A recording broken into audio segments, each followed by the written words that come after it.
नमस्कार। श्रीमद् वाल्मीकि रामायण अखंड पाठ में आज पढ़ेंगे त्रयोदश सर्ग यानी कि अरण्य कांड से 13वां सर्ग। और अभी भी श्री राम महर्षि अगस्त्य मुनि के आश्रम में ही हैं, उनका वार्तालाप चल रहा है। तो महर्षि अगस्त्य का श्री राम के प्रति अपनी प्रसन्नता प्रकट करके सीता की प्रशंसा करना और श्री राम के पूछने पर उन्हें पंचवटी में आश्रम बनाकर रहने का आदेश देना तथा श्री राम का अगस्त्य मुनि के आश्रम से प्रस्थान। आज इस अध्याय में इन्हीं प्रसंगों की हम बात करेंगे।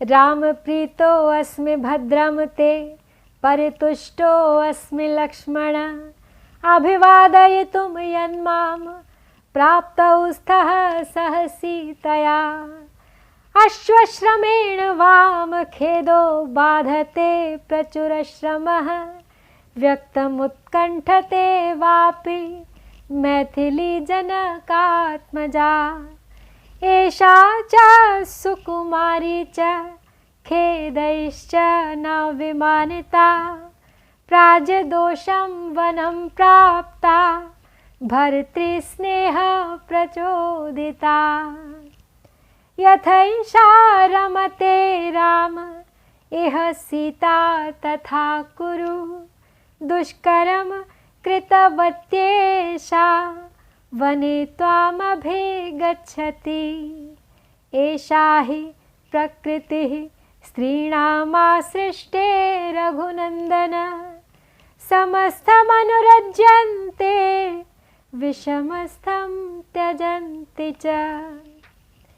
तो अगस्त्य मुनि श्री राम से आगे कहते हैं कि हे श्री राम, आपका कल्याण हो, मैं आप पर बहुत प्रसन्न हूँ। हे लक्ष्मण, मैं तुमसे भी बहुत संतुष्ट हूँ।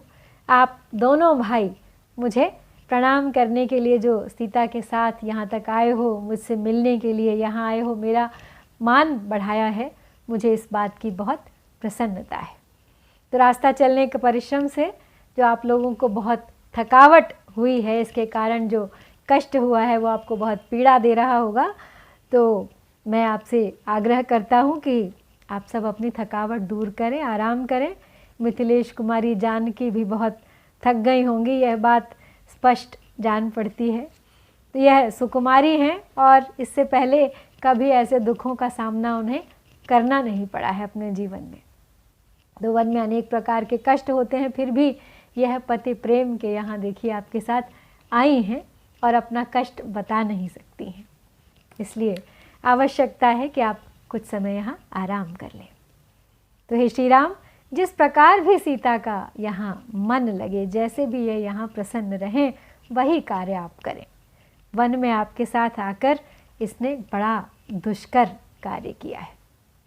तो हे रघुनंदन, सृष्टि काल से लेकर अब तक स्त्रियों का प्रायः यही स्वभाव रहता आया है कि यदि पति सम अवस्था में है, अर्थात धन धान्य से संपन्न है, स्वस्थ एवं सुखी है, तब तो वे उससे अनुराग रखती हैं।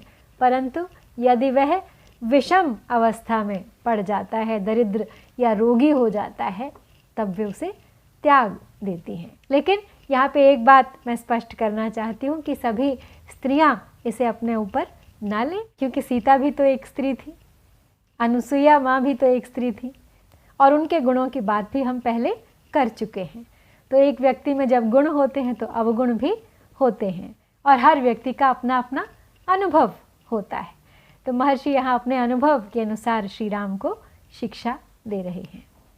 आगे कहते हैं, शतहृदानां लोलत्वं शस्त्राणां तीक्ष्णतां तथा गरुडानिलयोः शीघ्रयमनुगच्छन्ति योषितः इयं तु भवतो भार्या दोषैरेतैर्विवर्जिता श्लाघ्या च व्यपदेशा च यथा देवीश्वरुन्धति अलङ्कृतो अयं देशश्च यत्र सौमित्रिणा सह वैदेह्या चानया राम वत्स्यसि त्वमरिन्दम। नन्दमम्। एवमुक्तस्तु मुनिना राघवः संयताञ्जलिः उवाच प्रश्रितं वाक्यं ऋषिं दीप्तम् इवानलम्। तो आगे कहते हैं कि स्त्रियां विद्युत की चपलता, शस्त्रों की तीक्ष्णता तथा गरुड़ एवं वायु की तीव्र गति का अनुसरण करती हैं, और आपकी यह धर्मपत्नी सीता इन सब दोषों से रहित हैं, स्पृहणीय एवं पतिव्रताओं में उसी तरह अग्रगण्य हैं जैसे देवियों में अरुंधति थी। तो हे शत्रुदमन, श्री राम, आज से इस देश की शोभा बढ़ गई है। जहाँ सुमित्रा कुमार लक्ष्मण और विदेह नंदिनी सीता के साथ आप निवास करेंगे। मुनि के ऐसा कहने पर श्री रामचंद्र जी ने प्रज्वलित अग्नि के समान तेजस्वी उन महर्षि से उनके दोनों हाथ जोड़कर उनसे फिर यह विनय युक्त बात कही। धन्यो अस्म्यमनुग्रहीतो अस्मि यस्य मे मुनि पुंगवः गुणैः सुभ्रातृभार्यस्य गुरुर्नः परितुष्यति। किं तु व्यादिश मे देशं सोदकं बहुकाननं यत्राश्रमपदं कृत्वा वसेयं निरतः सुखं। ततो अब्रवीन्मुनिश्रेष्ठः श्रुत्वा रामस्य भाषितं ध्यात्वा मुहूर्तं धर्मात्मा ततो वाच वचः शुभम्। इतो द्वियोजने तात बहुमूलफलोदकः देशो बहुमृगः श्रीमान् पञ्चवट्यभिविश्रुतः। तत्र गत्वाश्रमपदं कृत्वा सौमित्रिणा सह रमस्व त्वं पितुर्वाक्यं यथोक्तम् अनुपालयम्। तो महर्षि से श्री राम कहते हैं कि भाई और पत्नी सहित जिसके अर्थात मेरे गुणों से हमारे गुरुदेव मुनिवर अगस्त्य जी यदि संतुष्ट हो रहे हैं तो मैं बहुत धन्य हूँ। मुझ पर मुनीश्वर का यह महान अनुग्रह है। परंतु मुने, अब आप मुझे कोई एक ऐसा स्थान बताइए जहाँ बहुत से वन हो, जल की सुविधा हो, जहाँ पे आश्रम बनाकर मैं सुखपूर्वक अपना वनवास जीवन व्यतीत कर सकूं। तो अब श्री राम का वचन सुनकर मुनिश्रेष्ठ धर्मात्मा अगस्त्य जी ने दो घड़ी थोड़ा सोचा विचार किया और उसके बाद वे बोले कि हे तात, यहाँ से 2 योजन की दूरी पर पंचवटी नाम से विख्यात एक बहुत ही सुंदर स्थान है और वहाँ बहुत से मृग रहते हैं तथा फल मूल जल की बहुत अधिक सुविधा है। तुम्हें वहाँ आनंद आएगा। तो वहीं जाकर लक्ष्मण के साथ आप आश्रम बनाइए और सुखपूर्वक वहाँ निवास कीजिए। पिता की यथोक्त आज्ञा का पालन करते हुए अपने वनवास धर्म को निभाइए। विदितो ह्येष वृत्तान्तो मम सर्वस्ववानघ तपसश्च प्रभावेण स्नेहात् दशरथस्य च हृदयस्थं च ते छन्दो विज्ञातं तपसा मया इह वासं प्रतिज्ञाय मया सह तपोवने। अतश्च त्वामहं ब्रूमि गच्छ पञ्चवटीमिति सा हि रम्यो वनो देशो मैथिली तत्र रंस्यते। सा देशः श्लाघनीयश्च नातिदूरे च राघवः गोदावर्या समीपे च मैथिली तत्र रंस्यते। प्राजमूलफलैश्चैव नानाद्विजगणैर्युतः विविक्तश्च महाबाहो पुण्यो रम्यस्तथैव च। तो आगे कहते हैं, अनघ, आपका और राजा दशरथ का यह सारा वृत्तांत मुझे अपनी तपस्या के प्रभाव से तथा आपके प्रति स्नेह होने के कारण अच्छी तरह विदित है।